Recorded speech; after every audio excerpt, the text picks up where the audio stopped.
Before we get into this week's episode, I wanted to remind you that I'm recording just the intros and extras from home. After the intro, your sound quality will be totally back to normal, so hang in there, folks. Speaking of hanging in there, man, what a weird time to be alive. I wanted to invite you, though, to join me this week in praying not only for the decision makers in our countries and communities to be guided as they make some of the most important decisions of their lives, but also for doctors, researchers, and scientists who are working hard to combat COVID-19. Today's episode is all about a young boy's prayer that brought about miracles, and I believe that exercising our faith at this time can also bring about miracles. We believe in a God who hears and answers prayers. In the 2019 General Conference, President Nelson said the year 2020 will be designated as a bicentennial year. General Conference next April will be different from any previous conference. In the next 6 months, I hope that every member and every family will prepare for a unique conference that will commemorate the very foundations of the restored gospel. He went on to say, immerse yourself in the glorious light of the restoration. As you do, General Conference next April will be not only memorable, it will be unforgettable. Knowing what we know now, we know it will absolutely be different than any previous conference. But will it be because you're watching the prophets speak from a different room on Temple Square, or because you have prepared like never before? We wanted to offer our listeners a special opportunity to hear from someone who has truly immersed himself in the restoration of the gospel. In fact, that is Spencer McBride's full-time job. Spencer W. McBride earned a PhD in history at Louisiana State University. He is a historian and documentary editor at the Joseph Smith Papers and the host of the First Vision podcast. He is also the author of Pulpit and Nation, Clergymen and the Politics of Revolutionary America, a specialist in the history of the American Revolution and the early American Republic. McBride frequently writes and speaks on the evolving role of religion in American political culture. This is All In, an LDS Living podcast where we ask the question, what does it really mean to be all in the gospel of Jesus Christ? I'm Morgan Jones, and I am honored to have Spencer McBride here with me today. Spencer, welcome. Thank you. I'm happy to be here. Well, I have looked forward to this, and I have a coworker who has me on strict command that I have to make sure that she meets you because she is a huge fan. Is it weird for you to feel like you have fans now? Yeah, but I think because it's a podcast, most people don't know what I look like. Right. So I can actually, go about my normal life. But yeah, every now and then someone does recognize me or my voice, and it's always fun to talk to them. That's awesome. Well, I heard an interview where you said that you are doing what you always wanted to do. And I'm so curious, have you always wanted to study Joseph Smith in church history, or have you always just been fascinated by history in general? Yeah, I've always been fascinated by history. I grew up in a family where most of my relatives, including my dad, were history majors in college who went on to work in some other field. Okay. But it meant that our family conversations often centered around history. Family road trips where we were that family that stopped to see the roadside attractions, the historical markers, or even went way out of our way to go see a historical site. And it was in the 8th grade when I was 13 that I had just a really dynamic and good American history teacher.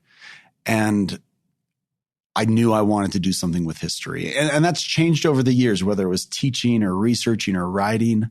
But I knew at 13 I wanted to be working in history. And I guess I kind of got lucky because we want to do a lot of things when we're 13. And most of us, it just changes over time. Yeah. And it just worked out that my mind didn't change. That's so cool. So with Joseph Smith, how did you get into the Joseph Smith Papers project and everything that you've done to study the life of the prophet Joseph? So I went to graduate school, did a master's and PhD in history, focusing on religion and politics in early American history. Okay. Not necessarily the Latter-day Saints or Latter-day Saint history, although that was part of my interest. And so when I was finishing my PhD, I of course saw a job advertisement at the Joseph Smith Papers, was intrigued by it, looked into the project a little more, and just thought, how cool would it be to be a part of this kind of once-in-a-lifetime project? So I applied for the job, and through a long process was able to come on board. And I've been at the project almost 6 years, and it's been fantastic. It's still one of those things that the project will eventually come to an end, and I'll be so grateful that the timing just worked out that I was able to work on it. Yeah. Well, I want to talk so much about Joseph Smith and about the things that you've learned from studying his life and specifically his words, because that's what Joseph Smith Papers is all about. I read something where you said, in many ways, Joseph Smith and his accounts of his 1820 vision are tied to a time and place. But 200 years later, this story resonates with men, women, and children throughout the world. So I want to kind of start off with this question about context. In what ways is the vision tied to a time and place? And why does that time and place matter when we're looking at the story of Joseph Smith? Yeah, I think on one level, it matters because we need to understand why things happened the way they did for Joseph Smith. He was in an area with religious excitement. And we can look back as historians with distance and just think in the abstract, oh yeah, there were a lot of religious meetings, a lot of revival meetings.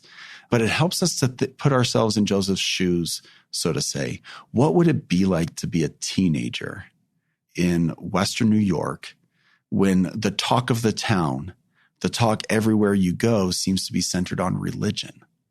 And I think if we do that, it's a small thing, but we begin to understand the anxiety that Joseph Smith felt as a teenager, saying, what is my standing before God?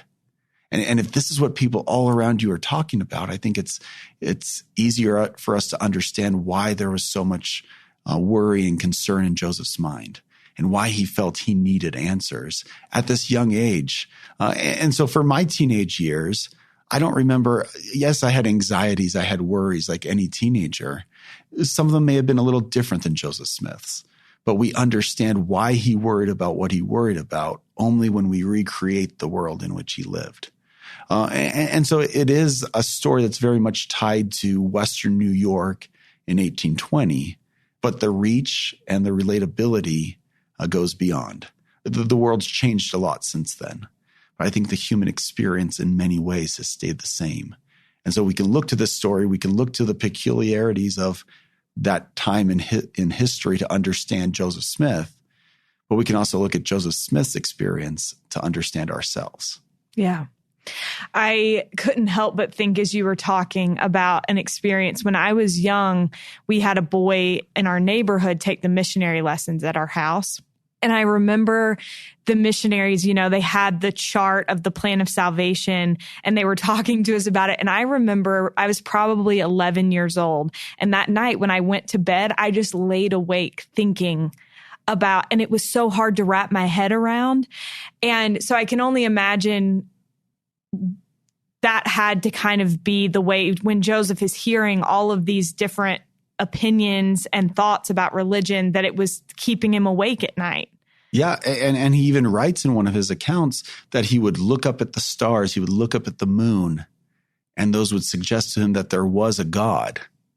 But his desire to know about that God, to feel connected to his God, was what worried him. And that's where the question of which church to join really came up for him. It wasn't simply, well, I need to join a church, so which one looks best? To him, it was about salvation. He wanted to know God. He believed in Jesus Christ, wanted to know how to be forgiven of his sins. And it was only in this set of questions that he comes to the big question that we know so well, which church to join. And so, yeah, it's only when we kind of flesh out this whole history that we begin to understand kind of the depth of anxiety and concern, as you say, that was probably keeping him up at night. And it's interesting also, I think, when you look at Joseph Smith's life as it continues to go on even after the first vision, how that that topic of like the plan of salvation seemed to be so important to him because of certain life events, like his brother passing. And I think it's so interesting because I do think we have different things that are forefront in our minds as we approach the gospel because they're the things that are in our hearts. And it does seem like that was one of those things for Joseph. Yeah, absolutely. Understanding where your family members are after they pass away. It meant a lot to Joseph, means a lot to us today. And yeah, people approach and come to the gospel from different backgrounds, from different angles. What drove them to seek the gospel when they did often influences the way that they share it with others and what they kind of emphasize in their own discipleship because they're coming at it as an individual with unique experiences. Yeah. Okay. I read a quote where you said that after years of working with Smith's surviving documents, you have come to better understand him as a person. And then I love what you said after that. You said, I am more familiar with his personality, his strengths and weaknesses, his shining moments, and his mistakes. And I think this is something all of us as human beings, we all have those things. We all have strengths and weaknesses. We all have these great moments. And then we also have mistakes or failures.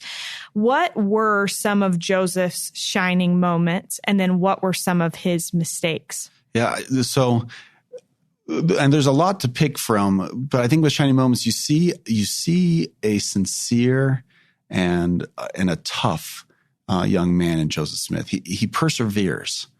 When things get tough, there were many times where he could have looked around and said, this is hard. I'm just going to stop. This is too much. This isn't what I bargained for. But he doesn't. He keeps on going. And throughout his time as the president of the church, he has people that he's close friends with that they have disagreements and they fall away. And he could be frustrated with them and he could air that frustration. Sometimes in the letters, he's upset with somebody who's actively working against the church while living in the Nauvoo area. And he's a relative of another church leader. And he writes to this man and says, some pretty harsh things. He doesn't hold back. And then there's a PS, just in case you didn't know what I think about you, right? Here's some more. And so you can see Joseph sometimes lose his temper or get frustrated and lose his patience. And I think we can relate to that. But then we also see Joseph on the flip side as being willing to forgive and to forgive quickly. We see this with William W. Phelps, and maybe people have heard this story a lot, but the depth of exactly what William W. Phelps did to hurt the Latter-day Saints in Missouri, it was big. And then when he's ready and wants to make amends, that's when Joseph just very quickly welcomes him back. And so we see a very human Joseph Smith, someone with passion, someone with feelings, who gets irritated, who sometimes loses his patience. But then we see a Joseph Smith who, on the flip side of that, is willing to make amends, even if someone hurt him deeply, to forgive, to forget, and move on. A very human experience we can all relate to. And I like to joke when I meet different church members and speak to them that you learn a lot by reading somebody's mail.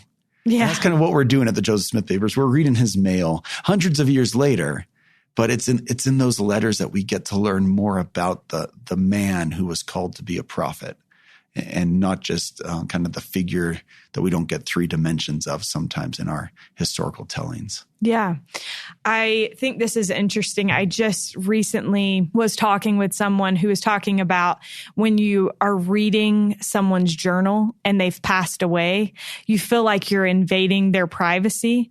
And I think that that's a natural reaction to feeling that. But then it's like, oh, well, that's why they kept a journal.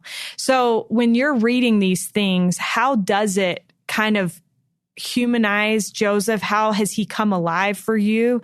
And do you ever feel like you're invading his privacy? Yeah, well, so not so much the privacy thing. And this is something really interesting because we keep journals. And even though you want it to be private sometimes, the very keeping of a journal suggests that one day you expect someone to read it. Right. Even if it's just yourself later. And so it actually makes it very hard for me as a historian to keep a journal because if you want to talk about overthinking, and thinking, how might somebody misinterpret what I just wrote? I better add. And so my daily entries then become like novels because I have to explain myself. But when you read Joseph's journal, when you read his letters, two things really come forward. One, you see that there's an everydayness about Joseph Smith and his life, but you also realize that he's doing something spectacular. He's an ordinary man who was called to do something extraordinary. And you get both. At the same time, you're seeing his ordinariness. Is that a word? I say we accept it. Sounds Here. good. Yeah. You see his everydayness. You also see just how extraordinary what's going on is. And the man thought big. And we believe that's because of the revelation he received. I mean, he's planting cities in the Western United States. He's building them. He's building these huge temples. He's thinking big. And I believe because he's inspired of God to lead a movement, and that's what he's doing. And so it's very interesting because some of his journal entries are very mundane. It's just daily life. And then you get to these entries where you realize he's doing something really incredible. Yeah. How has studying all of these things strengthened your testimony that Joseph Smith was a prophet and did restore the gospel of Jesus Christ? You know, in some ways, it's the same that any church member would experience. I have spiritual promptings, spiritual manifestations that tell me what you believe is true.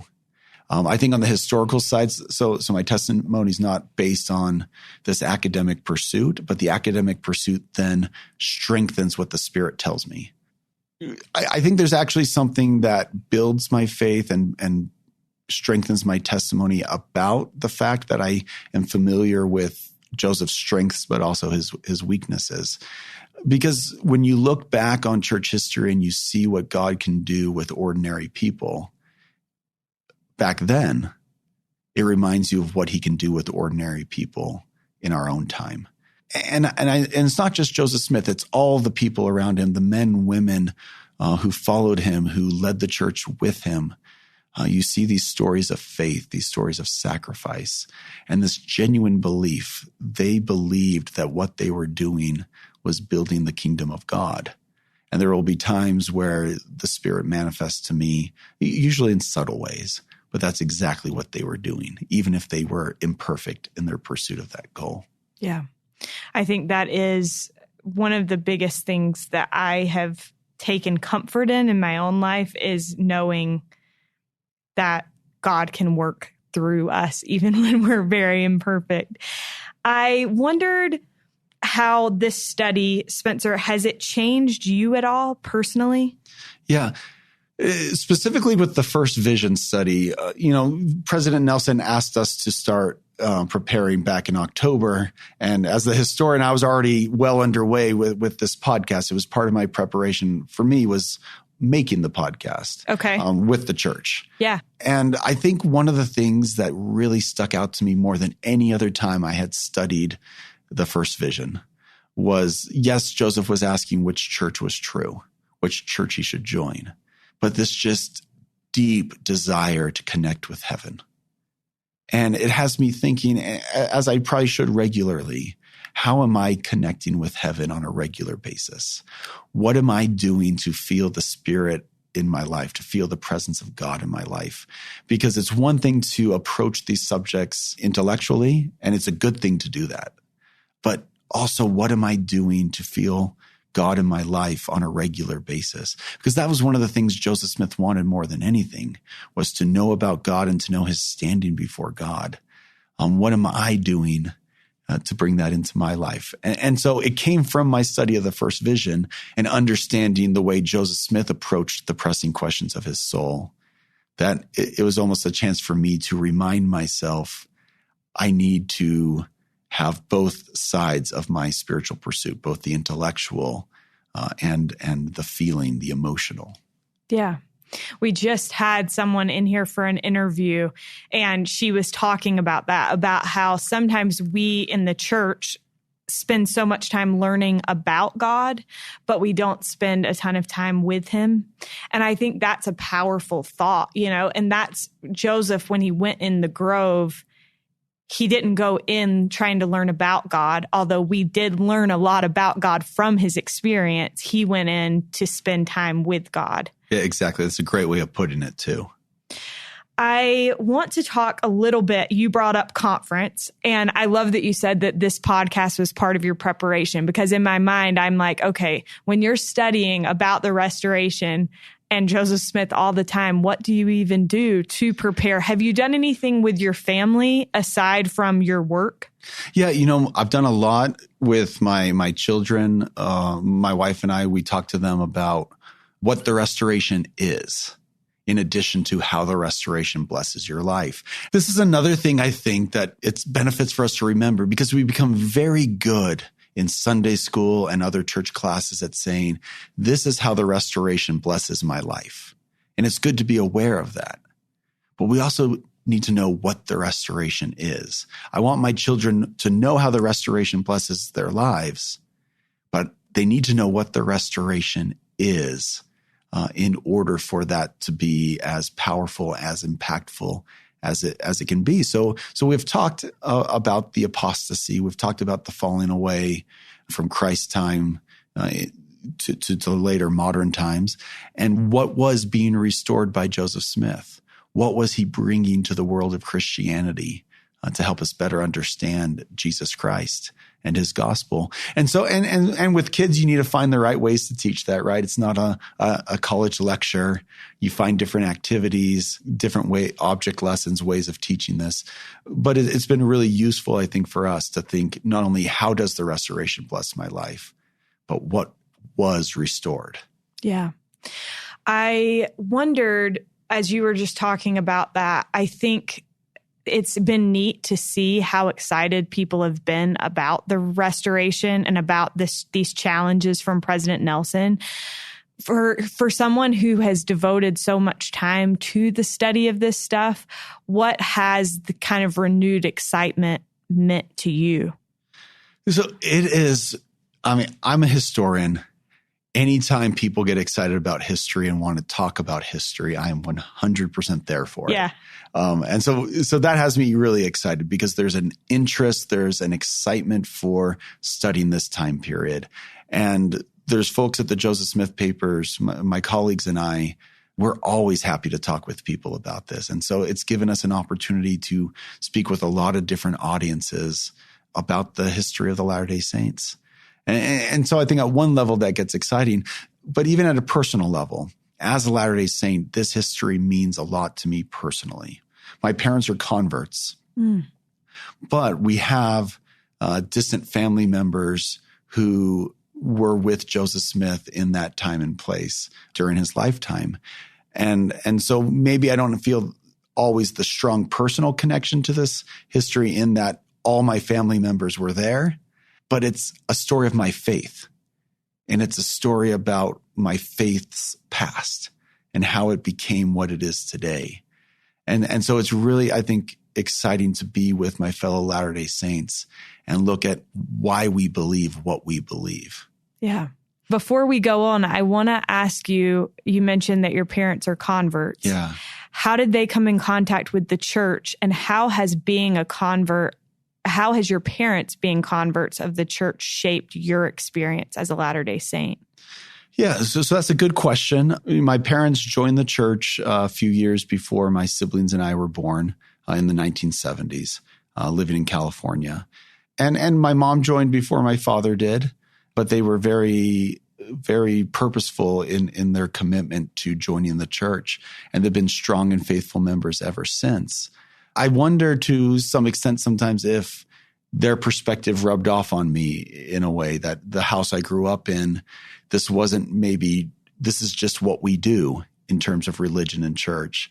But it had been a conscious decision that they had made as adults to join the church and to commit to living the gospel. Which is not an easy decision. It's not easy, but I think and it may sound cliched, but everyone, whether they are born into a family that has been members of the church for generations, or maybe they're converts themselves or first generation members, everyone's ultimately at some point needs to make that commitment themselves. I don't think it's easier for someone or harder for someone just based on the circumstances in which they're born. But I think that commitment needs to be made at some point. And for me, it was helpful, though, to know that my parents came to the church, they came to the gospel because there was something they wanted in their lives. And it inspired me and inspires me to this day that they made that choice and all these blessings came into my life because of their choice. What am I doing with those blessings now? Right. How are you showing appreciation for that choice that they made and the way that they passed that along to you? Yeah, absolutely.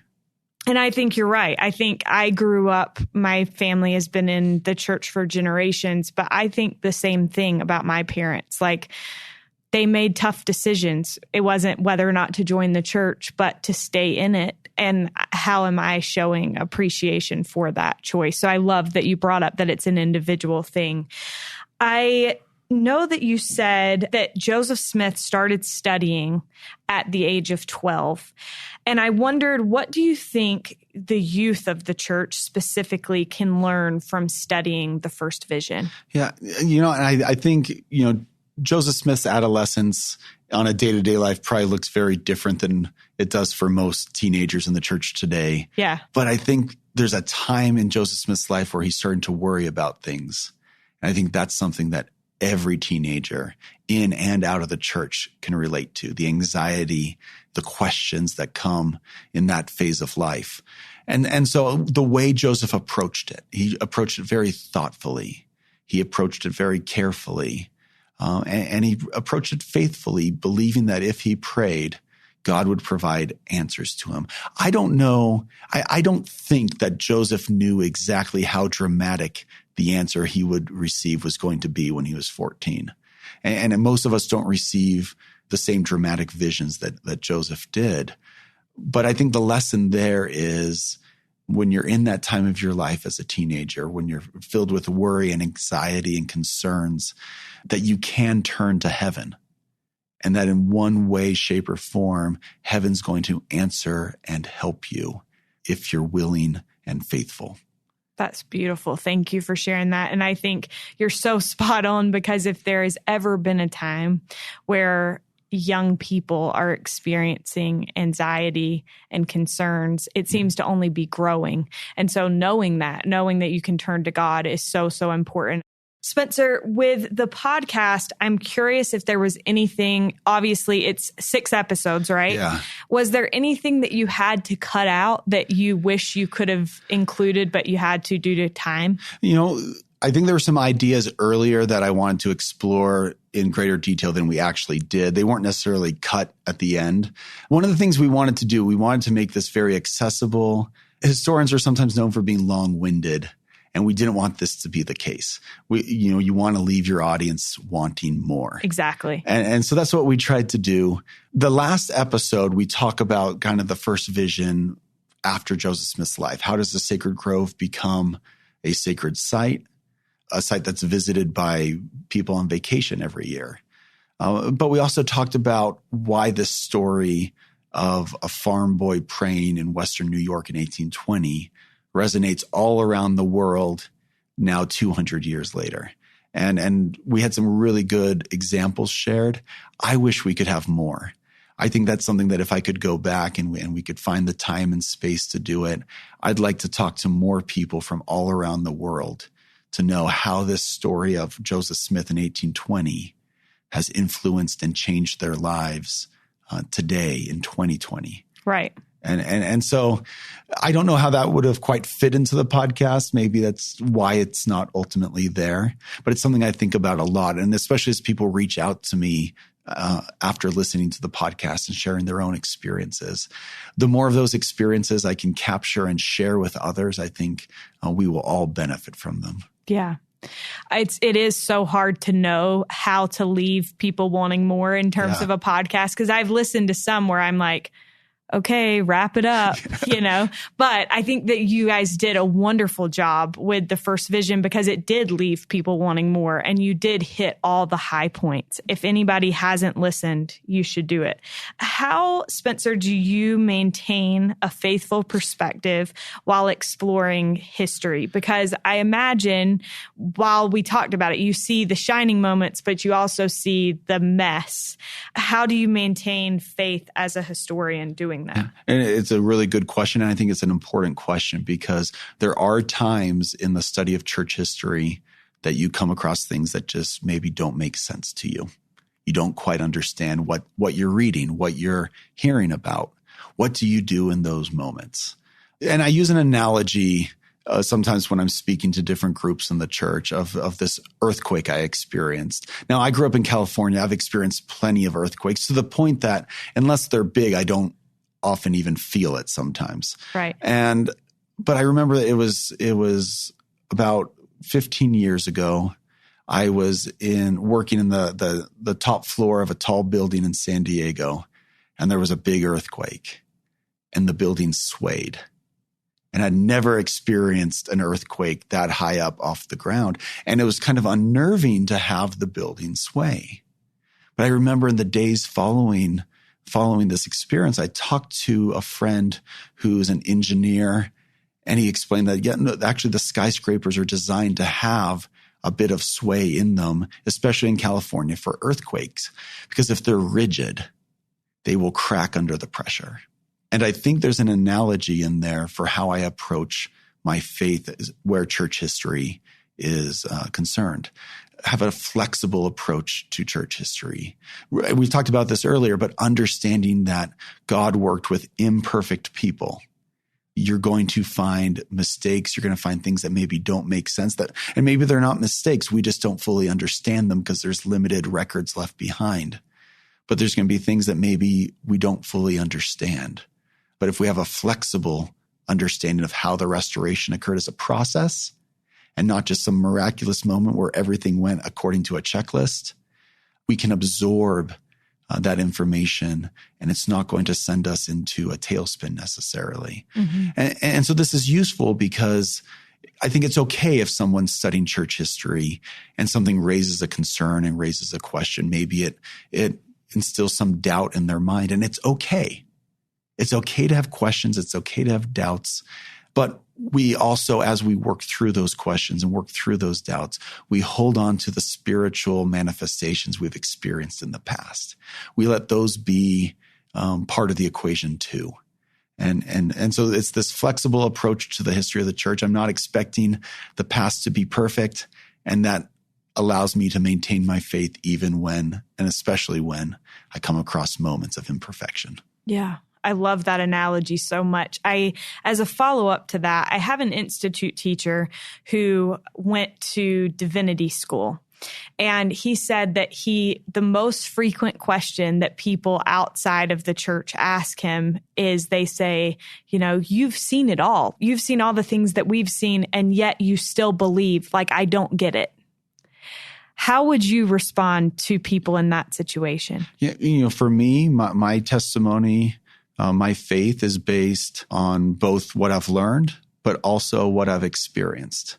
And I need both. I need to remember the times I've experienced God in my life and what he's confirmed to me through the Spirit is true. It doesn't mean there are things that I don't understand. There are certainly things I don't understand, both in terms of doctrine, but also in the way things sometimes happened in the history of the church. And I have all sorts of questions. And I'm hoping there's a chance on the other side where I can get answers to a lot of these questions. But even in the absence of sure knowledge, my faith rests on the spiritual experiences I've had and the things I've learned in the process of trying to understand those spiritual experiences. And both parts of the equation are essential to my personal faith journey. I agree with that completely. And I think when we look at the ways that the gospel blesses our lives, like my life is so much better as a result of having the gospel of Jesus Christ. And so it's like impossible for me to deny it in my mind and in my heart because of the way that I can't even count all the blessings that I have because of my membership in this church. Yeah, and I feel similarly. And at the same time, while experiencing that myself, my study of history also makes me especially sympathetic to my fellow church members who maybe experience doubt and experience questions. Yeah. It makes me all the more desirous to let them know that it's okay that you have these questions. It's okay that you have these doubts. You're welcome in this church. There's a place for you. This is the place to work through those questions and those doubts.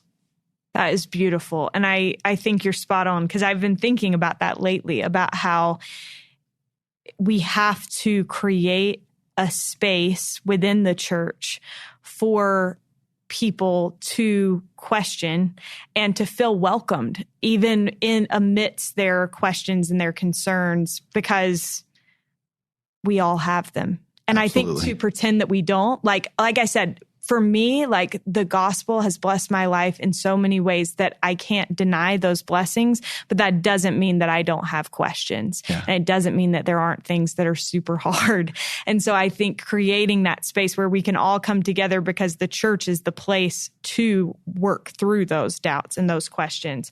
I have one last question for you before we get to our final question.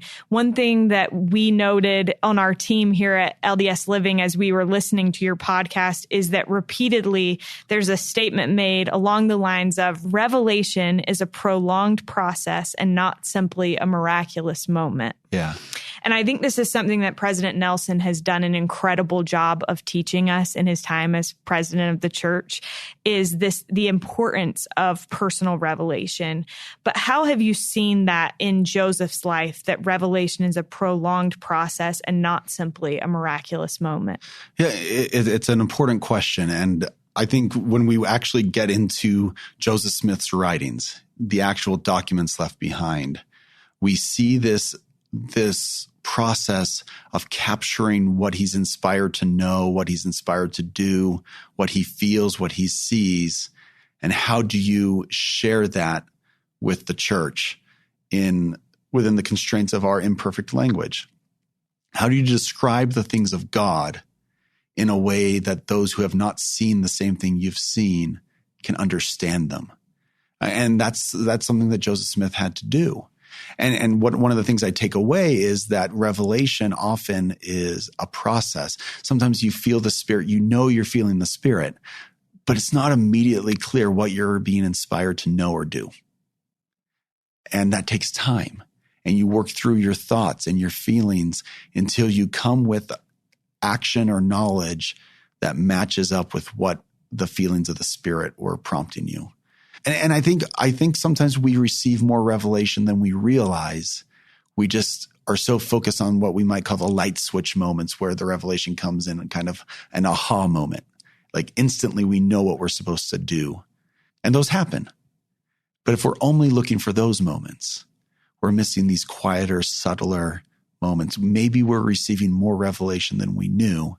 We just didn't know what to look for. Yeah.